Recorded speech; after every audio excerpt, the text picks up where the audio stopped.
1999-তে শোনা এই গল্পটা। তখন ক্লাস 9-এ পড়ি। স্কুল থেকে ফেরার পর ভাত খেতে খেতে দাদার মুখ থেকে গল্প শোনাই ছিল সবচেয়ে প্রিয় একটি বিষয়। বহু গল্পই শুনেছি সেই সময়, যার মধ্যে এটাও ছিল। আজকে আপনারাও শুনুন। পাটুলিয়া গ্রামটা ঝিল আর খালের মাঝখানে এরকম বানে ভাসা দ্বীপের মতো। বর্ষায় গেলে বাইকের নৌকা ছাড়া কিছুই চলে না। এই গ্রামে অনেক কিছুরই অভাব ছিল, কিন্তু গল্পের কোনো অভাব নেই।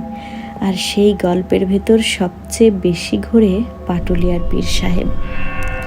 একদিন ভর সন্ধ্যায় বৃষ্টির ফোঁটা কাঁচা টিনের চালে শব্দ করছিল ঠক ঠক করে, আর বাবু মিয়ার চায়ের দোকানে লোকজন জড়ো হচ্ছিল গরম চায়ের সঙ্গে পুরনো ভূতের গল্প শোনার লোভে।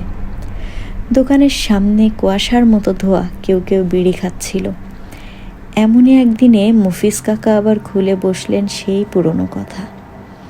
তোমরা কি জানো, পীর সাহেব আসলে মানুষ ছিলেন না। সবাই থমকে যায়। তাহলে কি ছিল? প্রশ্ন ছুড়ে মন্টু। আদৌ তো ভীতু একটি মানুষ। জিন। হ্যাঁ রে ভাই, জিন ছিল। একেবারে সাদা জোব্বা পরা, চোখে সুরমা, হাতে তসবি আর মুখে একটানা ফিসফিসানি। কুরআনের আয়াত পড়ত, কিন্তু উল্টো করে, নাউজুবিল্লাহ। কারো কিছু বোঝার সাধ্য ছিল না। মুফিস কাকার চোখের ভেতরে ছায়া নেমে আসে। 1956 সালের কথা। তখনও পাটুলিয়ায় বিদ্যুৎ আসে নাই। সন্ধ্যা নামলেই কুপি বাতি হারিকেন জ্বলে।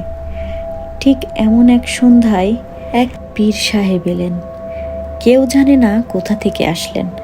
কারো কোনো জিজ্ঞাসায় কোনো উত্তর নেই। শুধু বলেন, আমার ডাকে যেই আসবে সেই কষ্ট থেকে মুক্তি পাবে।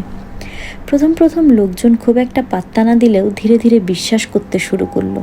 কারণ গ্রামের মানুষ হাতের কাছে রোগ, ভূতে ধরা, ছাগল চুরি, বউ পালানো, বরের মদ খাওয়া ইত্যাদি সমস্যা থেকে মুক্তি পাওয়ার জন্য সঠিক কোনো ঠিকানা ছিল না।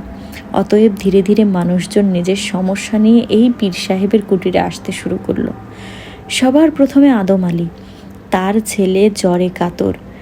সেই ছেলেকে নিয়ে চলে গেল পীর সাহেবের ঘরে। পীর সাহেব দরজা বন্ধ করে ভেতর থেকে কাঁথার নিচে কী সব ফুফাকড়া দিয়ে বললেন, যাও, তোমার ছেলে কালই হাসবে। খানিকটা বিশ্বাস এবং অনেকটা অবিশ্বাস নিয়ে আদম আলী তার জ্বরে কাঁপতে থাকা ছেলেকে নিয়ে বাড়ি ফিরে এলো। পরের দিন সকালে উঠে নিজের চোখকেই বিশ্বাস করতে পারছিল না। তার ছেলেটা উঠোনে দৌড়াদৌড়ি করছে। জ্বর তো দূর, বিন্দুমাত্র দুর্বলতাও নেই। তারপর থেকে মানুষজন নির্দ্বিধায় বিশ্বাস করে ফেলল পীর সাহেবকে। গ্রামের মোড়লের বউ চামেলি বলতো, তার মেয়ের ভূতে ধরা শরীর নাকি এক রাতেই ঠিক করে দিয়েছিল পীর সাহেব। কেউ বলতো হারিয়ে যাওয়া গরু তার কথায় ফিরে এসেছে।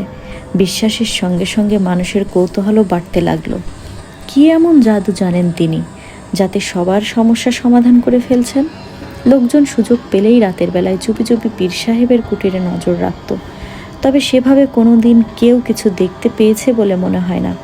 যদিও কেউ কেউ দাবি করত পীর সাহেব নাকি রাতে গায়েব হয়ে যায়, মসজিদের মিনারে নামাজ পড়ে। এইভাবে প্রায় বছরখানেক চলল। উঠতে বসতে যে কোনো রকমের সিদ্ধান্ত নেয়ার আগে সবাই পীর সাহেবের কুটিরে হাজির হতো। বিনা পয়সায় এমন জাদুকর পেয়ে লোকজন আত্মহারা হয়ে উঠেছিল।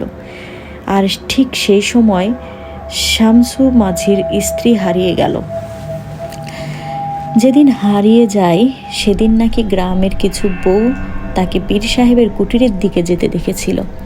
তখন সন্ধ্যা নেমে গেছে। গ্রামের রাস্তায় অল্প সন্ধ্যা নামলেও শুনশান হয়ে যায়। কয়েকজন বউ এক অনুষ্ঠান বাড়ি থেকে ফিরছিল।